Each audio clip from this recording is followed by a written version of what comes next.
My name is Esme Parker. I'm in my early 30s, and for a long time, my role in life was simple. I made other people look good while staying out of the frame myself. If you asked my coworkers to describe me back then, most of them would say the same things. Reliable, quiet, easy to work with. The kind of person you don't worry about, because she never causes problems. I wasn't underestimated because I was incompetent. I was underestimated because I didn't demand attention. I worked in an environment where confidence was loud and accountability was selective, where the people who talked the most were assumed to know the most, and where silence was often mistaken for agreement or worse, weakness. I didn't correct that assumption, not at first. This story isn't about revenge. It isn't about exposing anyone for the sake of humiliation, and it isn't about a dramatic confrontation where someone storms out of a room. What happened unfolded quietly, almost invisibly, until it was already irreversible. At the center of it was a manager, someone trusted, someone protected, someone who lost a $150,000 client, and when the fallout came, chose the easiest explanation available: me. What makes this story different isn't the mistake itself. It's how blame travels, how narratives are shaped, how responsibility is reassigned when power feels threatened, and how the quiet people in the room are often expected to absorb damage without protest. I didn't raise my voice. I didn't argue in meetings. I didn't defend myself publicly. Instead, I watched. I listened. I documented. I learned how decisions were made when no one thought I was paying attention. And when the moment came, not for confrontation, but for clarity, I already had what I needed. This is a story about silence, but not the kind that comes from fear. It's about the silence that comes from patience, from restraint, from knowing that timing matters more than volume. Over the next hour, I'm going to walk you through how someone who was seen as invisible became undeniable, not by overpowering anyone, but by letting the truth surface on its own. No exaggerations, no villains carved in black and white, just choices, consequences, and the quiet weight of accountability. Before we go any further, let me ask you something gently. Have you ever stayed quiet? Not because you were wrong, but because you knew speaking too soon would cost you more than waiting? To them, I was the reliable one. Not the visionary, not the leader, not the person you worried about losing. I was the person you assumed would always be there, quietly making sure things didn't fall apart. If something went wrong, I fixed it before it became visible. If something went right, it simply confirmed what they already believed, that the system worked. And I was part of that system. In meetings, I was rarely interrupted, not because my voice carried authority, but because I didn't take up much space to begin with. I spoke when asked. I followed up when others forgot. I translated vague promises into timelines, budgets, and deliverables. People thanked me casually, the way you thank software for not crashing. Esme's got it, they'd say. And I did every time. What they didn't see was how that phrase slowly erased me. She's got it meant no one checked in. No one asked how decisions landed downstream. No one considered that I was often compensating for choices I hadn't made. Late approvals, shifting scopes, optimistic sales calls that ignored reality. I wasn't invisible because I lacked value. I was invisible because I absorbed friction. My manager, the one this story centers around, understood this instinctively. He didn't say it out loud, but his behavior made it clear. I was the buffer between his confidence and the consequences of it. If a client needed reassurance, I provided it. If a deadline slipped, I explained it. If expectations were misaligned, I smoothed them over. He spoke in vision, I spoke in execution. Over time, that division hardened into an unspoken hierarchy. He was perceived as strategic. I was perceived as supportive. And support in corporate language is often treated as interchangeable. What made it worse, and harder to explain, was that none of this was openly hostile. No insults, no raised voices, no dramatic dismissals, just a consistent pattern of being overlooked when credit was distributed, and remembered only when something needed fixing. I told myself it was fine. I told myself that being dependable was a strength, that visibility would come later, that if I kept my head down and did excellent work, it would speak for itself. But excellence, I learned, doesn't speak unless someone translates it into power. To my coworkers, I was safe, predictable, non-threatening. I didn't compete for attention, so no one felt the need to defend their position around me. I was invited into conversations because I was useful, not because my perspective was sought. And I accepted that role, at least outwardly. Internally, though, I noticed everything. I noticed how decisions were framed after the fact, how narratives shifted depending on who was in the room, how memory became flexible when accountability was inconvenient. I noticed that when projects succeeded, leadership was credited for direction. When projects struggled, execution was questioned. And execution lived with me. Still, I didn't push back, not because I didn't care, but because I understood something many people don't learn until it's too late. Pushing back without leverage doesn't change perception, it confirms it. So I stayed quiet, observant, composed. To them, I was the steady background presence, the one who would never cause a scene, the one who would never challenge the story being told. They thought they knew who I was. They didn't realize that while they were assigning me a role, I was learning the entire structure of the stage. The first time it happened, it was small enough to dismiss. That's what made it dangerous. We were in a weekly status meeting, the kind that blurred together after a while. Same conference room, same slide deck, same rhythm of updates designed more to reassure than to inform. I had stayed late the night before finalizing a revised timeline for one of our highest value clients, adjusting deliverables after a late scope change that hadn't been communicated clearly. I remember that detail because I'd written it down. Time, date, reason, not out of suspicion, just habit.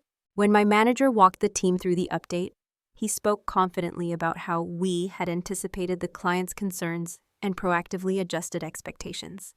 The timeline appeared on the screen, my timeline, word for word. No acknowledgement, no glance in my direction. That alone wasn't new. Credit drifted upward all the time. I'd seen it happen to others. I'd told myself it didn't matter, that outcomes mattered more than attribution. But then came the comment. "We almost had a delay there," he said casually, smiling. Execution was a little tight, but we pulled it together. Execution. The word landed harder than it should have. It reframed the entire situation. What had actually happened was a late decision upstream, a scope shift that came after the client had already approved a direction. But in one sentence, the story was rewritten. The risk wasn't poor planning, it was a fragile execution. My domain. No one challenged it. A few people nodded, someone typed notes, the meeting moved on. I didn't say anything. I told myself it wasn't worth correcting, that it would sound defensive, that everyone in the room probably understood the reality anyway. But as the week went on, I noticed something subtle. A shift in tone, a new question from another manager, asking if our delivery process needed tightening. A passing remark about pressure points in operations. Nothing accusatory, just enough to plant a seed. That's when I realized this wasn't about blame yet. It was about narrative positioning. The first small cut isn't meant to hurt. It's meant to test whether anyone bleeds. I replayed the meeting in my head, not emotionally, but analytically. The order of statements, the phrasing, the omission of context. It wasn't careless, it was efficient. I also noticed something else, something I hadn't paid attention to before. No one looked at me when he said it, not because they didn't care, but because the framing made it unnecessary. The story had already been assigned its lane, leadership navigated, execution strained, problem solved. That night, I opened my notebook and wrote a single line. First reframing, execution versus decision. I didn't feel angry, I felt alert. Over the next few days, I watched how that language traveled, how it showed up in emails, how it influenced questions from finance, how it subtly repositioned responsibility without ever stating it outright. And I understood something important. This wasn't personal, it was structural. When pressure appears, systems protect their most visible points of authority, not out of malice, out of reflex. And the cost is often absorbed by the people who make the system function quietly. I could have corrected it early. I could have sent a follow-up email clarifying the timeline. I could have spoken up in the meeting and reframed the issue. But I didn't, not because I was afraid, but because I recognized the move for what it was, a probe. A small adjustment to see if the story would hold. And it did, which told me everything I needed to know. This wasn't an accident that needed fixing. It was a pattern beginning to form. And patterns, once they start, don't stop because someone objects once. They stop when the structure that supports them changes. So I stayed quiet, and I started paying closer attention to every word that described where responsibility lived and where it was being quietly relocated. Once the first reframing went unchallenged, it became easier to repeat. Not dramatically, not in ways that would trigger alarms, just often enough that it began to feel normal. Small comments, casual phrasing, a sentence here, a slide there. Each one nudged the narrative a little further away from decisions and a little closer to delivery. And because I didn't object the first time, there was no friction the second or third. That's how normalization works. It doesn't arrive with confrontation. It arrives with familiarity. I began to hear it in meetings before I saw it written anywhere. Phrases like, "We need tighter execution," or "operations should flag this earlier," even when the issues originated well before anything reached my desk. The language was vague enough to be defensible, but specific enough to shape perception. No one said my name. They didn't have to. I noticed how people started directing questions. Less, "Why was this decided?" And more, "How was this implemented?" Less curiosity about strategy, more scrutiny of process. It wasn't hostile, it was procedural. And that made it harder to push back without seeming emotional. That was the trap. If I spoke up too often, I would be labeled defensive. If I stayed silent, the framing would harden. I told myself that staying quiet preserved neutrality, that facts would matter when they needed to. What I hadn't fully accepted yet was that facts only matter when someone with credibility chooses to surface them. And credibility in that room didn't belong to me. I started rationalizing the silence. I told myself that my job was to support the team, not correct leadership. That managers carried pressure I didn't see. That maybe this was just how organizations worked at scale, imperfect, but functional. I also told myself something more personal, that I didn't want to be that person, the difficult one, the one who slows meetings down with clarifications, the one who seems more concerned with being right than being collaborative. Women especially are taught this lesson early, even when no one says it directly. So I adapted. I spoke less, I documented more. I began saving versions of timelines, emails, and approvals in quiet folders no one else cared about. I didn't frame it as protection, I framed it as professionalism. Good record keeping, best practice. And it was, but it was also preparation, whether I admitted that to myself or not. As the weeks passed, the comments became slightly bolder, still polite, still indirect, but now they appeared in cross-team conversations. A senior leader once asked, half-jokingly, whether operations ever sleep, after a delay caused by a late creative pivot. Everyone laughed. I smiled too. That moment stayed with me longer than it should have. Not because it was cruel, but because it was easy. Easy to laugh, easy to accept, easy to let it pass. Disrespect doesn't always announce itself. Sometimes it just settles in, like background noise you stop noticing until someone points it out. The hardest part wasn't the behavior itself. It was watching how quickly others adjusted to it, how they mirrored the language without questioning the source, how quickly the room learned where responsibility was supposed to land. And still I didn't confront anyone, because confrontation assumes symmetry. It assumes both parties are operating under the same incentives. They weren't. I was operating under the assumption that fairness would eventually assert itself. They were operating under the assumption that perception needed to be managed now. Those are very different timelines. What I did instead was start mapping the pattern. I noted when the language shifted, who introduced it, who repeated it, who benefited from it. I also paid attention to something else, something more telling. Whenever an issue clearly originated upstream, the room grew vague, language softened, context expanded. But when anything touched execution, language sharpened, details mattered, timelines were scrutinized. That asymmetry told me everything. This wasn't about improvement, it was about insulation, and I was the insulating layer. I still believed at that point that staying quiet was temporary, that there would be a moment when clarity would be welcomed, that if I waited for the right time, the truth would land cleanly. What I didn't yet understand was that the longer a narrative goes unchallenged, the more it becomes history. And history, once written, is very hard to edit. I didn't realize there was a role waiting for me until I noticed how consistently I was being placed into it. It wasn't written anywhere. No one sat me down and explained expectations. But over time, the pattern became clear. When something needed fixing quietly, it came to me. When something needed explaining delicately, it came to me. When something needed absorbing so that leadership could keep moving forward, it came to me. I was the stabilizer. Reliable, useful, invisible. Meetings began to follow a predictable rhythm. Strategy was discussed at a high level. Decisions were framed as already settled. And then eyes would drift toward me, not to ask for input, but to confirm feasibility. Could operations make it work? Could we adjust timelines? Could we find a way?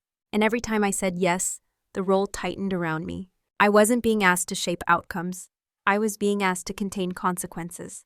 The distinction matters. When things went well, my contribution disappeared into the process. When things strained, my role became visible only as a pressure point. It was a narrow lane, but once assigned, it was hard to step out of without disrupting traffic. What made it more complicated was that I was good at it. I anticipated problems before they surfaced.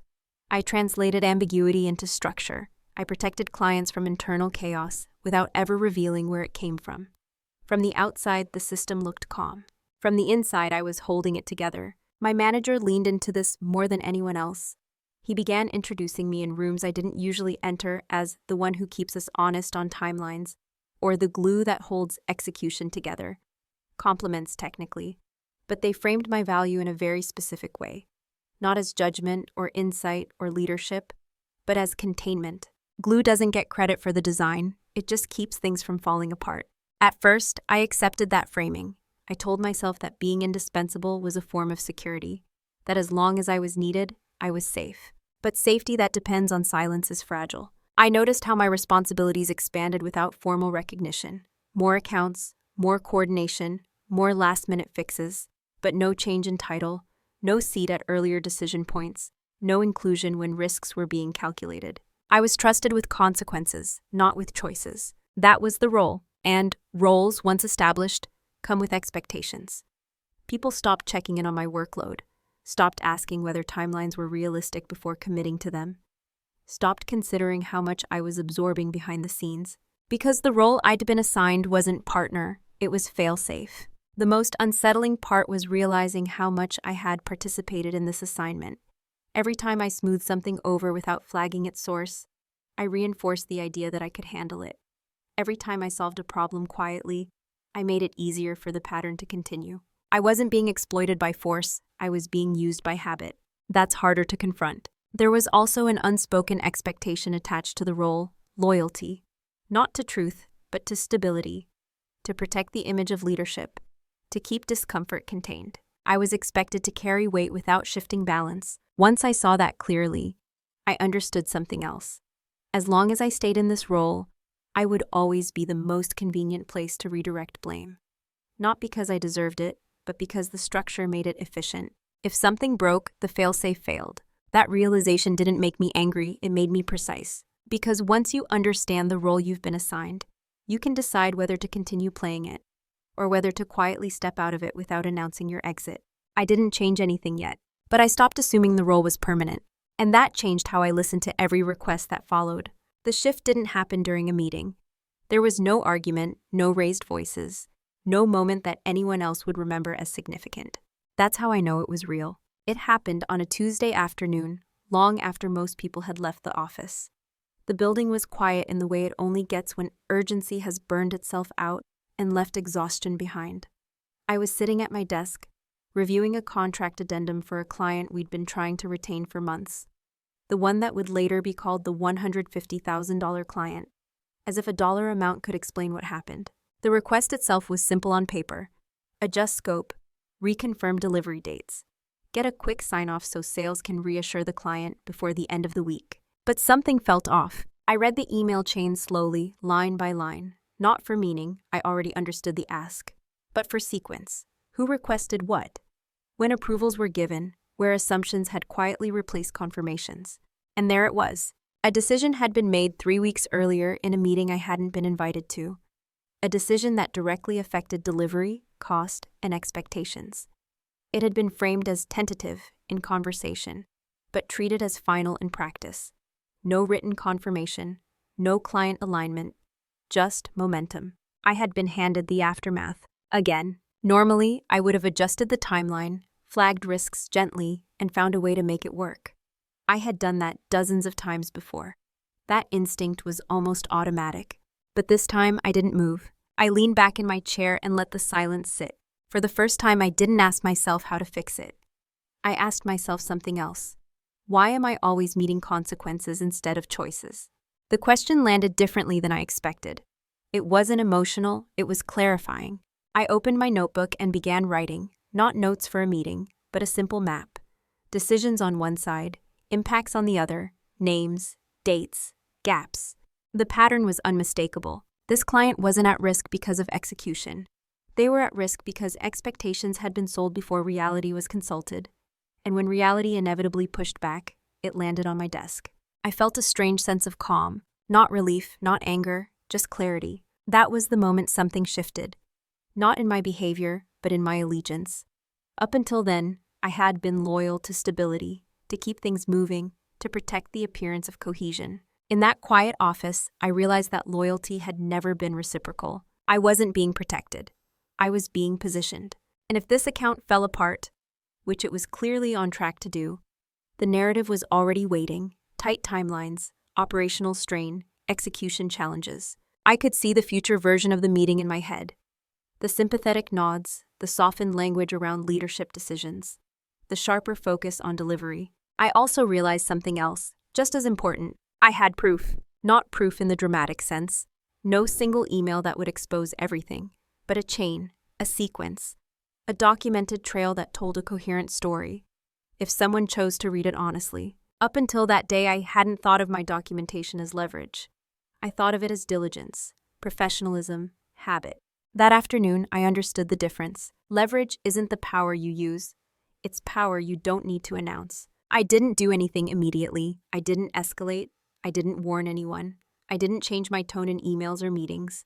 But internally, I made a decision. I would stop absorbing consequences that weren't mine. Not loudly, not publicly, just precisely. I closed the notebook, shut down my computer, and left the office without sending a single follow-up. The timeline could wait one more night. For the first time in a long while, I wasn't rushing to protect a system that had already decided where the cost would land. And I knew, without drama, without certainty, but with deep conviction, that whatever happened next would be different, because I was different. After that Tuesday, my silence changed. From the outside, nothing looked different. I still showed up on time. I still answered messages. I still delivered what I was responsible for. If anyone had asked, they would have said I was as reliable as ever. But internally, the silence was no longer passive. It was intentional. Before, I stayed quiet because I believed it preserved harmony. Now I stayed quiet because it preserved clarity. I stopped volunteering to fix problems before they were fully visible. I stopped translating vague decisions into workable plans without asking where they came from. When requests arrived without context, I asked for it, calmly, professionally, in writing. When timelines were proposed without approvals, I asked where those approvals lived. I didn't accuse, I didn't challenge. I simply asked questions that required answers. Some of those questions went unanswered. That was information. I noticed how often urgency was used as a substitute for authority, how frequently phrases like, "we need this now," appeared without any reference to who had actually committed to it. Before, I would have absorbed that urgency and made it disappear. Now, I let it exist. Not to punish anyone, but to stop distorting reality. People began to misread this shift. A few colleagues asked if I was overwhelmed. One manager joked that I'd finally learned to say no. My own manager started checking in more often. His tone lighter, his questions framed as concern. "Everything okay?" he asked once, smiling. "Yes," I said truthfully. "I'm just making sure we're aligned before moving forward." Alignment is a neutral word. It's hard to argue with, but it forces a pause. And pauses are uncomfortable for people who are used to momentum covering their tracks. What surprised me most was how quickly my silence was reinterpreted. Where it had once been seen as compliance, it was now seen as hesitation. Where it had once made me invisible, it now made others uneasy. They had grown accustomed to me smoothing edges. Without that, the edges showed. Still, I didn't explain myself. Explanation invites negotiation. I wasn't negotiating. I was observing. I paid close attention to how people responded when their assumptions weren't quietly resolved. Who followed up? Who avoided clarity? Who escalated? Who deferred? Patterns sharpened. The client account continued to strain. Questions came in from sales about deliverables that hadn't been formally approved. I responded with documentation, dates, threads, facts, no commentary. "This is what we have confirmed so far," I wrote. "Let me know if anything has changed." Nothing had. Each unanswered message, each delayed clarification added another data point. Not for a case I was building, but for a reality I was allowing to fully exist. Silence, I learned, isn't absence, it's space. And in that space, truth has room to surface. My manager became more restless. He started looping me into emails earlier, asking me to sanity check things that were already in motion. I did, carefully, precisely, without absorbing responsibility. When something wasn't viable, I said so, neutrally, with reasons. When something lacked approval, I flagged it. When a decision carried risk, I named the risk without offering to carry it. No one pushed back directly, but the tone changed. The easy confidence began to thin. I could feel it, not as tension, but as uncertainty. They were used to my silence being a cushion. Now it was a mirror. I didn't enjoy this phase. It wasn't satisfying. It was quiet work, patient work, and it required restraint. The temptation to speak, to clarify everything, to preempt blame, to warn people what was coming, was strong, but I resisted it. Because once you speak too early, you give others the chance to adjust the story before the facts fully land. I wasn't waiting for failure. I was waiting for ownership to have nowhere else to go. And that required silence, not as submission, but as choice. While everyone else was focused on momentum, I was focused on structure. That was the part they never noticed. To them, nothing dramatic was happening. Projects moved forward, meetings continued, deadlines were discussed, adjusted, and discussed again. The surface rhythm of work remained intact, and that was enough to reassure most people. But underneath that rhythm, I was paying attention to details most people overlook, not because they don't care, but because they assume someone else is tracking them. I was that someone. I started organizing my documentation differently, not just by project, but by decision path. What had been approved? By whom? In what context? With what assumptions? I noted when something moved from suggestion to expectation without any formal acknowledgement. I wasn't collecting evidence out of anger.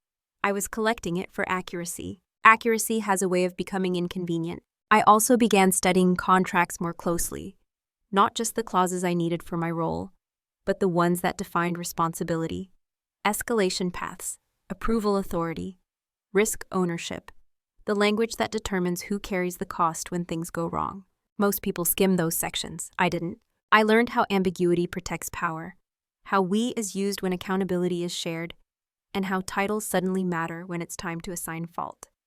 I learned how easily verbal assurances override written limitations, until they don't. At the same time, I paid attention to behavior. Who made promises in rooms they didn't document? Who relied on urgency instead of clarity? Who assumed someone else would catch the consequences? And I noticed how often that someone else was me. The client account at the center of all this, the one that would later be framed as an operational failure, was already unraveling in slow motion. Requests contradicted earlier agreements. Delivery dates were referenced that had never been confirmed. Scope crept quietly, without compensation. From the outside, it looked like execution was struggling to keep up. From the inside, it was clear that reality was finally refusing to bend. I didn't interfere. That part is important. I didn't sabotage anything. I didn't withhold information. I didn't let things fail out of spite. I did my job, precisely as defined, no more and no less. And that distinction changed everything. For the first time, the system had to deal with the actual shape of its decisions, instead of a softened version I usually absorbed. I began saving not just emails, but calendar invites, meeting notes, and Slack threads. I noted when I was included, and when I wasn't, when approvals were implied, when they were explicit. What they never noticed was how often they contradicted themselves. In one meeting, a decision was framed as aligned. In another, the same decision was described as pending. In emails to the client, it was treated as finalized. Internally, it was referred to as flexible. Those inconsistencies don't matter until they do. I also paid attention to timing. When risks were known, when they were acknowledged, when they were ignored. There's a moment in every failing project when someone could still stop it. That moment had passed, not because no one saw it, but because stopping it would have required admitting a misstep. That admission never came. Instead, pressure shifted downward. Questions about delivery confidence increased. Requests for reassurance multiplied. I responded with facts, with documented constraints, with clarity. What I didn't do was reinterpret those facts to make them more palatable. And that's what they missed. They assumed I was still cushioning reality, just more slowly. They assumed my calm meant compliance. They didn't realize I had stopped translating. I had also started preparing for conversations I hoped I wouldn't need to have, not by rehearsing arguments, but by making sure the truth could stand on its own without my voice. Because the strongest position isn't the one where you speak the most. It's the one where, if you say nothing at all, the facts still point in the same direction. When the client finally expressed serious concern, not anger yet, just unease, I wasn't surprised. The warning signs had been there for weeks. What surprised others was how little room there was to maneuver. There were no extra hours to promise, no timelines to compress, no scope to quietly adjust. Reality had arrived intact, and no one noticed that I had been preparing for this moment the entire time. Not to win, just to make sure that when the story was told, it couldn't be told incorrectly. The reveal didn't come with shock. There was no rush of adrenaline, no sense of triumph, no sudden clarity that changed everything in a single instant. It came quietly, the way understanding often does when you've already done most of the thinking. I was sitting at home that evening, laptop open, documents spread across my screen in careful order. Not chaos, not overwhelm, just sequence. I wasn't searching anymore. I was confirming. I laid everything out, not emotionally but logically. The original client agreement, the revised scope discussions, the internal emails referenced decisions without recording them, the calendar invite for the meeting I hadn't been included in, the follow-up messages treated assumptions as facts. Individually, none of it was explosive. Together, it told a complete story. A story with a beginning, a middle, and an inevitable end. What became clear, undeniably clear, was that the failure everyone was bracing for could not be honestly attributed to execution. The timeline pressure, the scope mismatch, the budget strain, all of it traced back to decisions made outside my authority and outside my visibility. And I could show that, not with commentary, not with interpretation, just with the order. That was the reveal. I wasn't powerless in the situation, I was positioned. The difference mattered. For weeks, I had thought of leverage as something aggressive. A confrontation, a reveal, a moment where truth had to be declared loudly. What I realized that night was that real leverage is quieter than that. It's the ability to remain still while others scramble. I also realized something more sobering. Having leverage doesn't mean you should use it immediately. It means you now have responsibility. I could see multiple paths forward, each with its own cost. I could surface everything preemptively, forcing an uncomfortable reckoning that would likely be reframed as miscommunication. I could escalate formally, triggering damage control that would protect leadership first and flatten nuance later. Or I could wait, not passively but attentively, and let the situation resolve itself until the truth had nowhere else to go. None of those options felt good, but one of them felt clean. I didn't want to be right in theory. I wanted the outcome to be correct in practice. I also thought about what I didn't want. I didn't want an apology delivered too late to matter. I didn't want quiet retaliation disguised as restructuring. I didn't want to become the problem simply by refusing to carry one that wasn't mine. That meant timing mattered. So I did something very simple. I stopped preparing arguments. Instead, I organized facts into a format that didn't require defense. A clear sequence, clean timestamps, direct language, no adjectives, no emotion. If someone else chose to connect the dots, they would arrive at the same conclusion I had. That was the moment I understood what power actually looks like in environments like this. It's not about being louder, it's about being unavoidable. At the same time, I noticed how little anyone else suspected this shift. My manager still spoke confidently in meetings. Sales continued to reassure the client with optimism that wasn't supported by approvals. Leadership talked about tightening the process instead of addressing decisions. Everyone was still playing their roles. Mine had changed. Quietly, I also prepared myself for the possibility that none of this would matter. The organization might choose convenience over accuracy, that the story might still land where it was easiest, not where it was true. If that happened, I needed to be okay walking away with my integrity intact. That too was leverage. Because when you are no longer afraid of losing a role that was costing you clarity, you negotiate differently, even if you never say a word. By the end of that evening, I didn't feel victorious. I felt settled. The truth was no longer something I needed to fight for. It existed, documented, complete, waiting. And for the first time since all of this began, I wasn't wondering what I would say if asked. I knew exactly what I would show. Knowing the truth and deciding what to do with it are two very different things. Once everything was laid out, once the sequence was clear enough that it didn't rely on interpretation, I reached a moment I hadn't planned for, but had been moving toward all along. I had to choose. Not between right and wrong, that part was obvious. I had to choose between outcomes. I spent several days sitting with that decision, watching how things continued to unfold. The client's tone shifted from concern to distance. Meetings became more frequent but less productive. Language grew careful. People started speaking in hypotheticals, preparing for loss without naming it. The account was slipping, and with it, the unspoken assumption that someone would have to answer for it. I could feel the organizational reflex beginning to engage. Leadership asked for postmortems before anything had officially ended. My manager asked me to walk through execution risks with a few stakeholders. A request framed as collaboration, but aimed squarely at shaping the narrative. That was the moment the decision crystallized. I realized that if I stepped into that conversation in the way they expected, explanatory, accommodating, corrective, I would become part of the story they were already writing.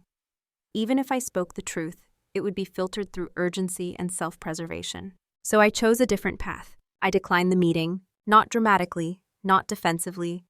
I responded with a short professional note saying I was happy to participate once all decision records and approvals related to the account were included for context. No accusations, no explanations, just a condition. The response was immediate and revealing. Suddenly there were delays, scheduling conflicts, suggestions to keep it high level, reassurances that details could be addressed later. That told me everything. People who want clarity don't avoid documentation. That was when I knew the decision was irreversible. I wasn't going to preemptively defend myself. I wasn't going to help construct a version of events that required my silence to function. And I wasn't going to escalate emotionally to people who were already invested in a softer version of reality. I chose to wait.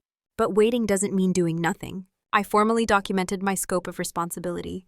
I confirmed in writing which decisions I was accountable for and which I wasn't.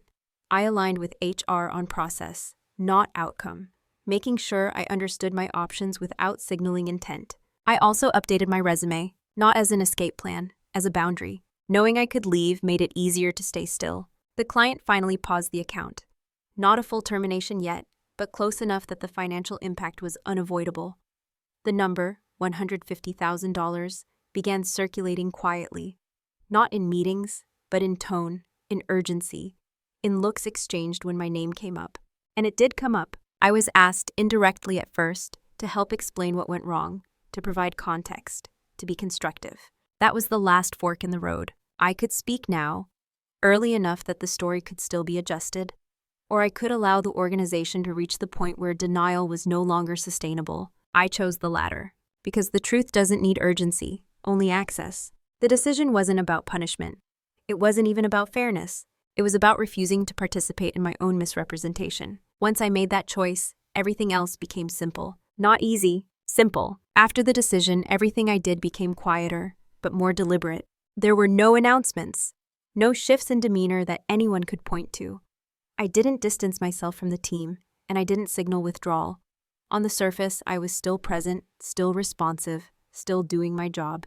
But underneath that calm continuity, I was making careful structural moves. The first was the scope. I stopped operating in gray areas. Every request that came my way was anchored back to documented responsibility. If something fell outside it, I acknowledged it and redirected it. Not with resistance, but with clarity. This would need approval from, this decision was made and, based on the current agreement, this isn't within scope. Each sentence was neutral, factual, hard to argue with. People noticed, not consciously at first, just enough to feel that something had changed. The second move was alignment. I made sure that every conversation that mattered had a written counterpart. Follow-ups, summaries, confirmations.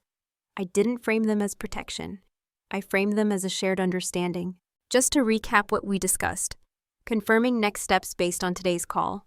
The language was familiar, harmless, but the effect was cumulative. Stories can only shift when memory is flexible. I was removing that flexibility. The third move was patience. As the financial implications of the client's pause became unavoidable, pressure increased. Questions came faster.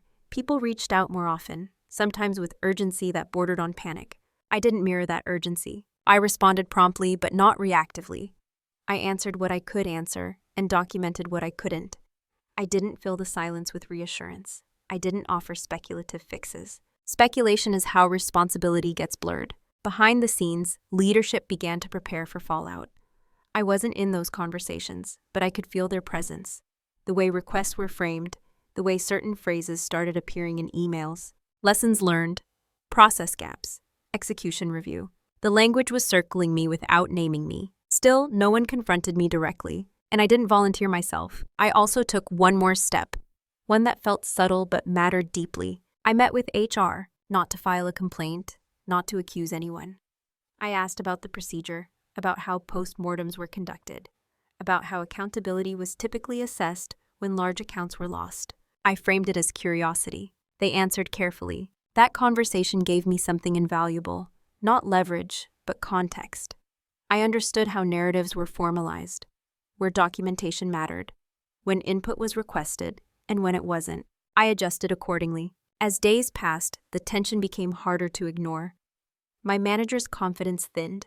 His messages grew shorter. He started asking questions he should already have known the answers to. I answered them with timestamps. I could tell he was starting to sense the shift. Not in facts, but in ground. The comfortable assumption that I would absorb this quietly was no longer there. But assumptions die slowly. There was a moment, brief, almost unnoticeable, when he tried to reassert control. A request for a quick sync to get ahead of the narrative. I declined. Politely, professionally. I asked for an agenda and relevant documentation first. The meeting never happened, and that was when I knew the silence was working. Not because it intimidated anyone, but because it removed options. They could no longer rely on my cooperation to soften what was coming. And without that, they were left with only one thing, the truth as it was. I wasn't pushing events forward, I was letting them arrive. An arrival, unlike confrontation, cannot be avoided. Consequences rarely announce themselves. They don't arrive with a single moment or a dramatic shift in tone. They arrive in fragments. Missed expectations, delayed responses, quiet recalculations. And by the time people realize they're facing consequences, the opportunity to redirect them has already passed. That's how it began.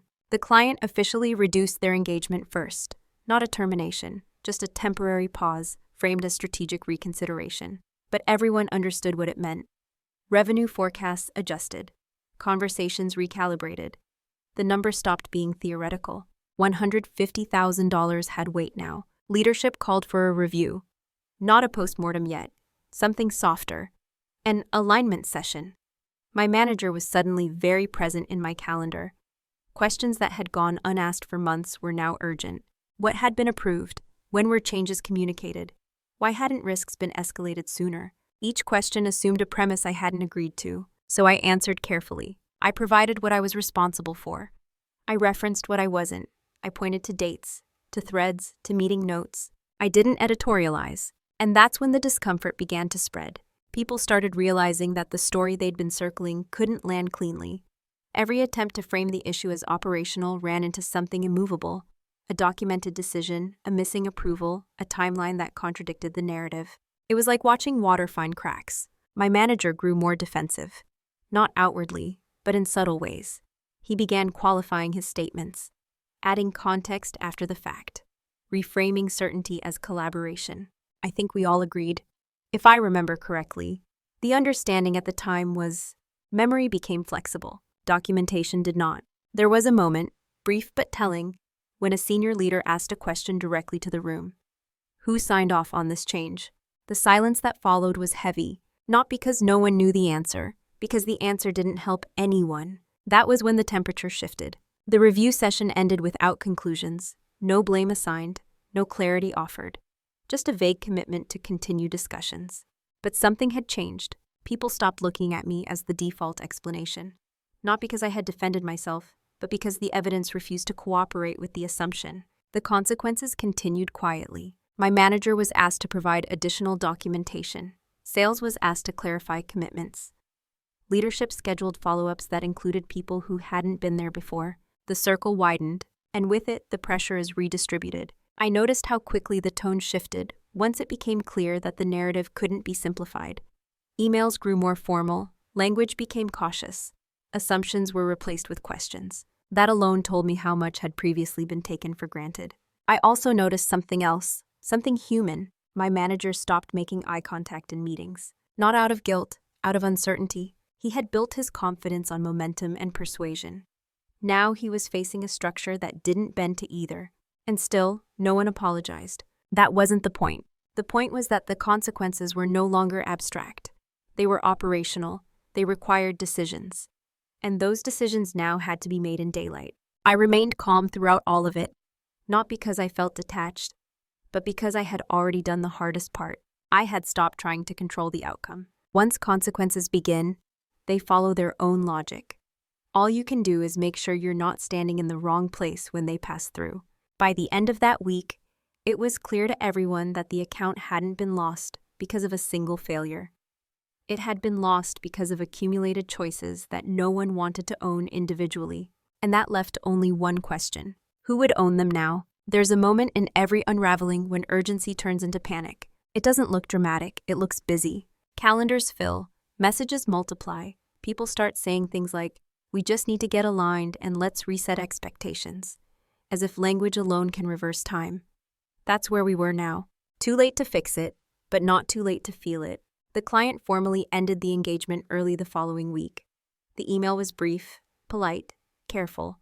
It cited misalignment in scope and delivery expectations, and thanked us for our efforts. No accusations, no emotion. That finality landed harder than anger ever could. Inside the company, the response was immediate and chaotic.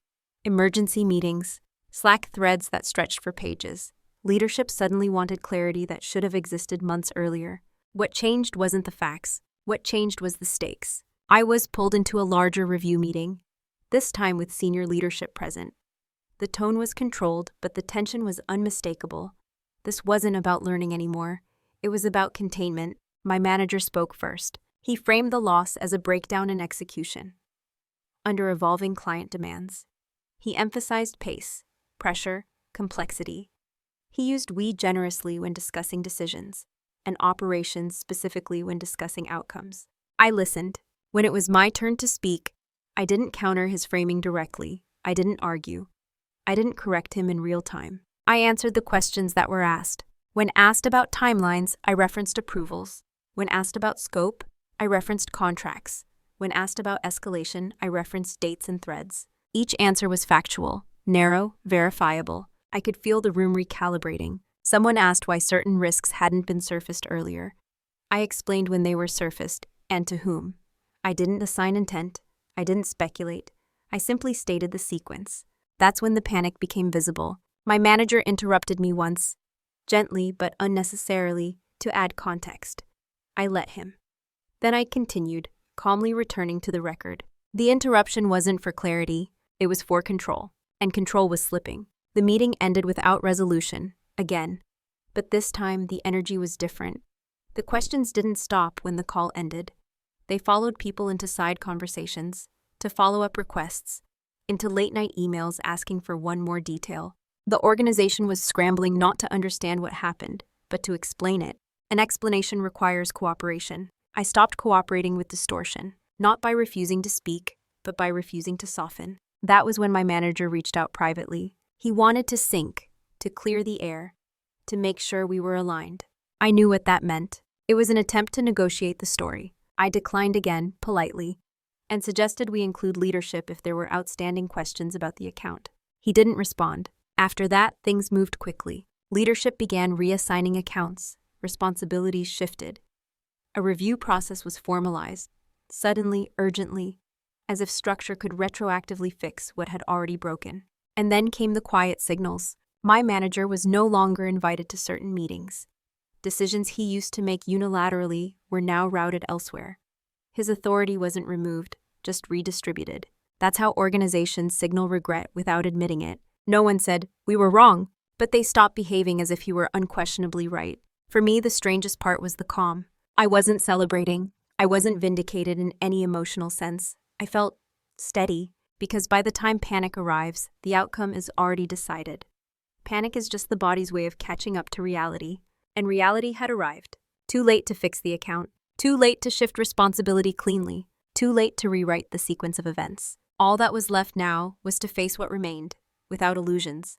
The confrontation, when it finally came, didn't feel like a confrontation at all. It was scheduled as a one-on-one, 15 minutes, no agenda. Just a calendar invite from my manager with a neutral title, quick check-in. I accepted it. By then, the urgency had burned out. The account was gone. The reviews were underway. The questions had moved beyond me. Whatever this conversation was meant to accomplish, it was already late. He joined the call looking tired, not defeated, just worn down in a way confidence can't cover. He started with small talk, asked how I was doing, commented on how intense the last few weeks had been. I let him speak. Then he shifted. He said he felt there had been some misalignment between us. That communication had broken down, that he wished I'd raised concerns earlier. The phrasing was careful, balanced, shared responsibility without shared consequence. I listened without interrupting. When he finished, I spoke calmly. I said I understood how stressful the situation had been. I said I agreed that communication mattered. And then I said something very simple. I did raise the concerns on these dates, in these threads. I shared my screen, not dramatically, just long enough to show the sequence. The approvals that weren't there, the risks that were flagged, the decisions that had been made without documentation. I didn't ask him to respond. I didn't need to. There was a pause. He looked at the screen, then away. He didn't deny what he saw. He reframed it. I didn't realize it felt that way to you, he said. That sentence told me everything. It wasn't about misunderstanding facts. It was about preserving distance from them. I didn't push. I told him I wasn't interested in assigning blame, that I cared about accuracy. Moving forward, I needed clarity around responsibility so I could do my job effectively. He nodded. He said he respected that he wished we'd had this conversation sooner. I let that sit, because timing had never been the issue. Before we ended the call, he asked, almost casually, whether I felt supported. I answered honestly. I feel clear, I said, and that matters more to me right now. He didn't know what to do with that. We ended the call politely, no raised voices, no apologies, no promises. And that was the point. Confrontation without heat doesn't give people anything to react against. There's no emotion to manage, no tone to criticize, no outburst to discredit. There's just truth, presented calmly, without demand. After that conversation, the dynamic between us changed permanently. Not because he suddenly understood me, but because he understood the limits of what I would carry. He stopped routing ambiguous requests through me. He stopped assuming my silence meant agreement. He became more careful. Not kinder, more careful. And that was enough. I didn't need validation. I didn't need acknowledgement in front of others. I didn't even need him to admit fault. What I needed was for the pattern to end. And it did. Quietly. After everything settled, there was no dramatic aftermath. No announcement. No reshuffling that came with speeches or symbolic gestures. The organization moved on the way it always does, absorbing the loss, adjusting its language, and focusing forward. But I didn't move on in the same way. Something fundamental had changed in how I understood myself. For a long time, I believed my value came from how much I could absorb, how steady I could be. I could make problems disappear without anyone noticing the effort it took. That version of me was competent, reliable, exhausting. Who I am now is quieter, but not invisible. I no longer confuse usefulness with worth. I don't rush to fill gaps that exist because someone else avoided clarity. I don't soften truths to protect narratives that exclude me from their benefits. I still care about the work. I still care about outcomes. But I care just as much about alignment, about knowing where responsibility begins and ends. That boundary is not aggression. It's self-respect. My role didn't change overnight. My title didn't suddenly elevate. But my position did, internally, and then gradually, externally. People became more precise when they spoke to me. Requests came with context. Decisions were documented earlier. Not because I demanded it, but because they knew I wouldn't compensate for its absence. That shift changed how I was perceived, not as invisible support, as someone whose clarity mattered. I also learned something about power that I hadn't understood before. Power doesn't always look like control. Sometimes it looks like a restraint, like patience, like the refusal to participate in distortions, even small ones, that slowly erode truth. I don't tell this story because I think I handled everything perfectly. I didn't. I stayed quiet longer than I should have in the beginning. I hoped fairness would emerge on its own. It rarely does. But I also didn't explode. I didn't burn bridges. I didn't trade dignity for vindication. And that matters to me. What stayed with me most wasn't the loss of the account or even the way blame tried to travel. It was the realization that silence can either erase you or define you, depending on whether it's chosen or imposed. I choose mine now. When I speak, it's intentional. When I don't, it's deliberate. Either way, I'm no longer disappearing into other people's momentum. I didn't become louder. I became harder to misrepresent. And that, I've learned, is a kind of dominance that doesn't need to announce itself. It just holds. There's a version of the story that could have been told very differently. A louder version, a sharper one. A story where blame is named early, voices are raised, and justice looks like humiliation. That version might feel satisfying in the moment, but it wouldn't be honest. Because what changed my life here wasn't a victory over someone else. It was a decision to stop abandoning myself. For a long time, I believed that staying quiet was the same thing as being patient. That if I waited long enough, if I worked cleanly enough, the truth would naturally rise to the surface and be rewarded. Sometimes it does. Often it doesn't. What I learned is that systems don't correct themselves out of fairness.